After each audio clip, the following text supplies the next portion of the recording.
नमस्कार, मैं आलम शेख, सहायक प्राध्यापक हिंदी विभाग, मधुपुर कॉलेज मधुपुर।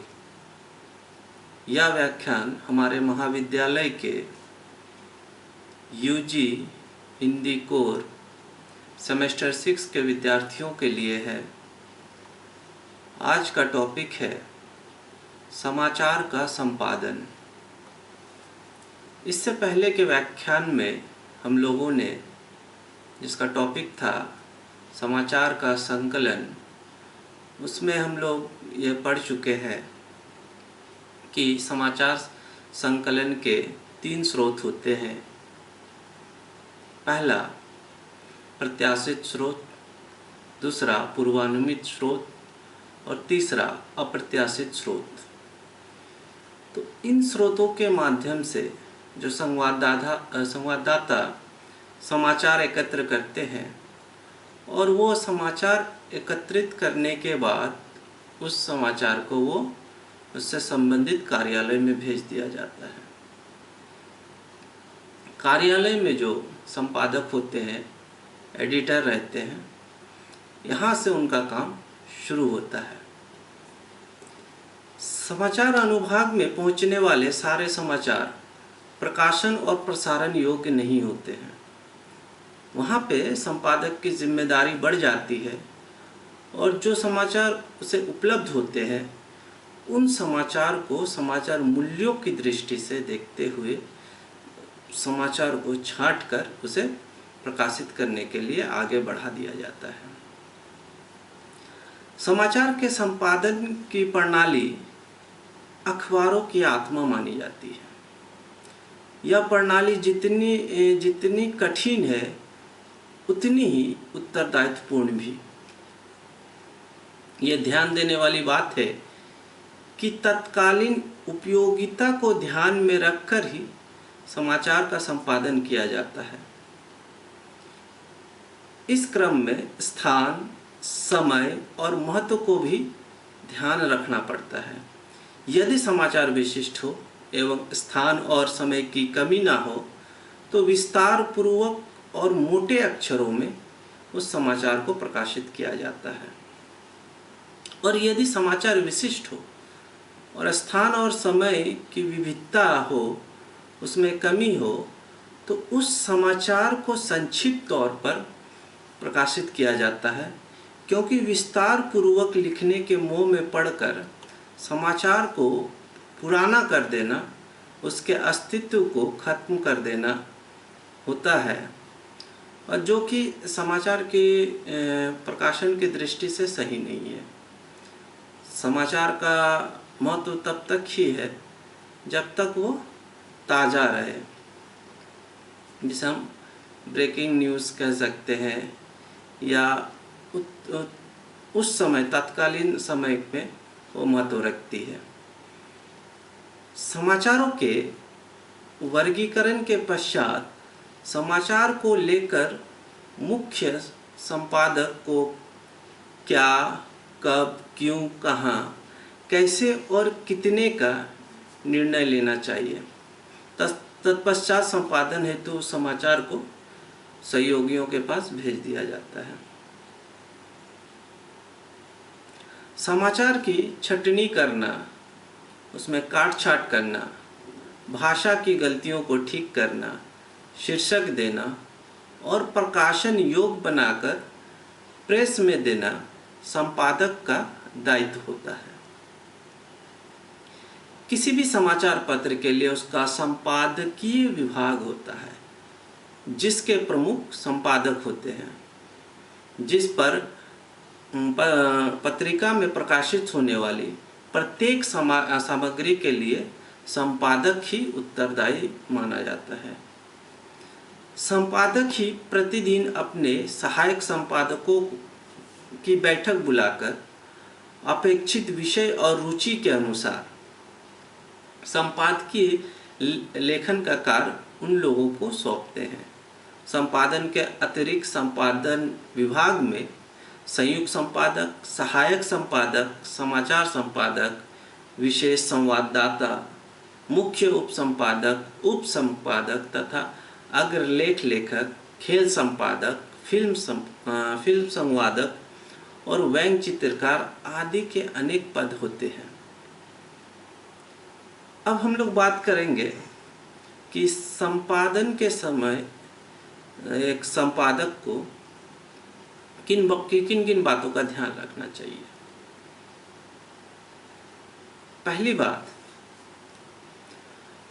आमुख लिखना संपादक का कार्य होता है। वह आमुख ऐसा होना चाहिए जो न केवल पाठक को उत्कंठित करे, अपितु उसमें समाचार के महत्व अंशों का समावेश हो तथा शीर्षक समाचार को विज्ञापित करने वाला होना चाहिए। दूसरा, संपादक को किसी तथ्य की पूरी खोजबीन करके ही समाचार देना चाहिए। समाचार की सत्यता ही संपादक का परम लक्ष्य होना चाहिए। यानी कि किसी भी समाचार को प्रकाशित करने से पहले उस समाचार के जिस भी सोर्स से या जिस भी स्रोत से वो समाचार आई है और वो समाचार कितना सटीक है, उस सत्यता की भी जांच करना संपादक की जिम्मेदारी होती है। समाचार लिखते समय, तीसरा, समाचार लिखते समय ध्यान आवश्यक होना चाहिए कि एक अनुच्छेद में ही एक ही तथ्य का समावेश हो। मतलब अगर हम किसी भी पत्रिका में समाचार को कॉलम देखते हैं तो उस कॉलम के अंतर्गत उससे संबंधित समाचार ही होना चाहिए। ये नहीं कि उसी के माने हेडिंग में कुछ और हो और उसके साथ कई समाचार ऐड कर दिया जाए, यह नहीं होना चाहिए।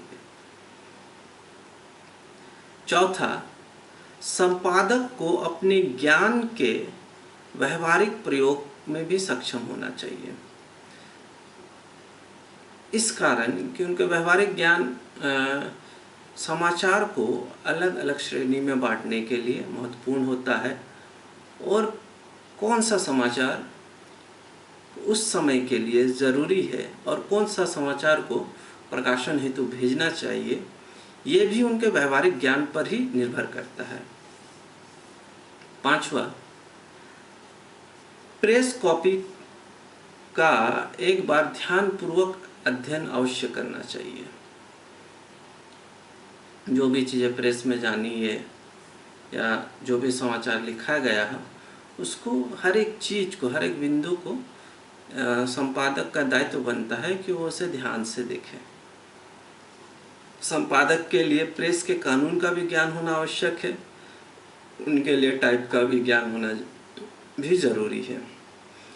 ये उनकी बेसिक चीज़ें हैं। अगला, संपादक को समय के साथ दौड़ लगानी चाहिए। समय निश्चित होता है और कई महत्वपूर्ण कार्य निपटाने होते हैं। अन्य विभाग में उचित संपर्क रखना उन्हीं का दायित्व होता है।